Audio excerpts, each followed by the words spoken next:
Vicky express में आपका स्वागत है।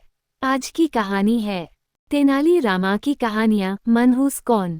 राजा कृष्णदेव राय के राज्य में चेलाराम नाम का एक व्यक्ति रहता था। वह राज्य में इस बात से प्रसिद्ध था कि अगर कोई सुबह सवेरे उसका चेहरा सबसे पहले देख ले तो उसे दिन भर खाने को कुछ नहीं मिलता। लोग उसे मनहूस कहकर पुकारते थे।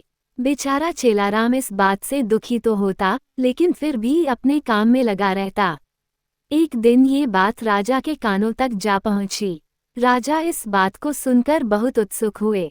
वह जानना चाहते थे कि क्या चेलाराम सच में इतना मनहूस है। अपनी इस उत्सुकता को दूर करने के लिए उन्होंने चेलाराम को महल में हाजिर होने का बुलावा भेजा। दूसरी ओर चेलाराम इस बात से अनजान खुशी खुशी महल के लिए चल पड़ा। महल पहुंचने पर जब राजा ने उसे देखा तो वे सोचने लगे कि यह चेलाराम तो दूसरों की भांति सामान्य प्रतीत होता है। ये कैसे दूसरे लोगों के लिए मनहूसियत का कारण हो सकता है।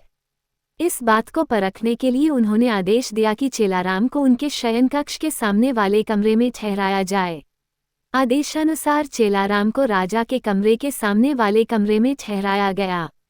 महल के नर्म बिस्तर, स्वादिष्ट खानपान व राजसी ठाठ बाट को देखकर चेलाराम बहुत खुश हुआ।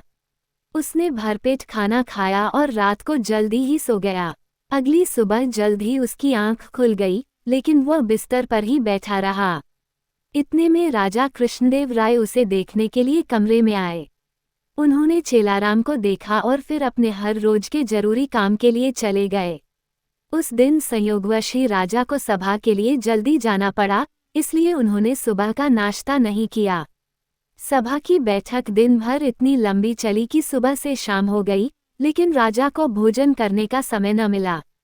थके हारे भूखे राजा शाम को भोजन के लिए बैठे ही थे कि परोसे हुए खाने में मक्खी पड़ी देखकर उन्हें बहुत गुस्सा आया व उन्होंने भोजन न करने का निर्णय किया। भूख व थकान से राजा का बुरा हाल तो था ही, ऐसे में गुस्से में आकर उन्होंने इस बात का दोषी चेलाराम को ठहराया। उन्होंने स्वीकार कर लिया कि वह एक मनहूस व्यक्ति है तथा जो कोई भी सुबह सुबह उसका चेहरा देख ले तो उसे दिन भर अन्न का एक निवाला भी नसीब नहीं होता। उन्होंने गुस्से में आकर चेलाराम को मृत्युदंड की सजा सुनाई और कहा कि ऐसे व्यक्ति को राज्य में जीने का कोई अधिकार नहीं है। जब ये बात चेलाराम को पता चली तो वह भागा भागा तेनालीराम के पास पहुंचा। उसे मालूम था कि इस सजा से उसे केवल तेनालीराम ही बचा सकते हैं। उसने उन्हें अपनी पूरी व्यथा सुनाई। तेनालीराम ने उसे आश्वासन दिया और कहा कि वह न डरे और जैसा वो कहते हैं बिल्कुल वैसा करे। अगले दिन फांसी के समय चेलाराम को लाया गया। उससे पूछा गया कि क्या उसकी कोई आखिरी इच्छा है। जवाब में चेलाराम ने कहा, हाँ, वह राजा समेत पूरी प्रजा के सामने कुछ कहने की अनुमति चाहता है। इतना सुनते ही सभा का ऐलान किया गया। जब चेलाराम सभा में पहुंचा तो राजा ने उससे पूछा, बोलो चेलाराम, तुम क्या कहने की अनुमति चाहते हो? चेलाराम बोला, महाराज, मैं केवल ये कहना चाहता हूँ कि अगर मैं इतना मनहूस हूँ कि जो कोई मुझे सुबह देख ले तो उसे दिन भर भोजन नसीब नहीं होता, तो आप भी मेरी तरह एक मनहूस हैं। ये सुन सभी उपस्थित लोग भौचक के रह गए और राजा की ओर देखने लगे। राजा ने भी क्रोधित स्वर में कहा, तुम्हारी ये मजाल, तुम ऐसी बात कैसे और किस आधार पर कह सकते हो? चेलाराम ने जवाब दिया, महाराज, उस दिन सुबह सबसे पहले मैंने भी आप ही का चेहरा देखा था और मुझे मृत्युदंड की सजा सुनाई गई। इसका अर्थ तो ये हुआ कि आप भी मनहूस हैं। जो कोई सुबह सबसे पहले आपका चेहरा देख ले उसे मृत्युदंड मिलना तय है।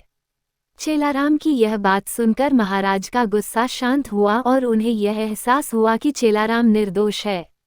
उन्होंने शीघ्र ही उसे रिहा करने का आदेश दिया और उससे माफ़ी मांगी। उन्होंने चेलाराम से पूछा कि उसे ऐसा कहने के लिए किसने कहा था।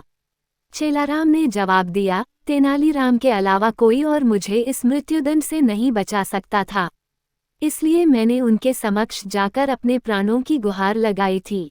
ये सुनकर महाराज अत्यंत प्रसन्न हुए और उन्होंने तेनालीराम की खूब प्रशंसा की।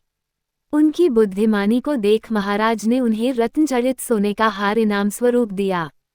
कहानी से सीख। तेनालीराम की इस कहानी से हमें ये शिक्षा मिलती है कि बिना सोचे विचारे हमें किसी की भी बातों में नहीं आना चाहिए।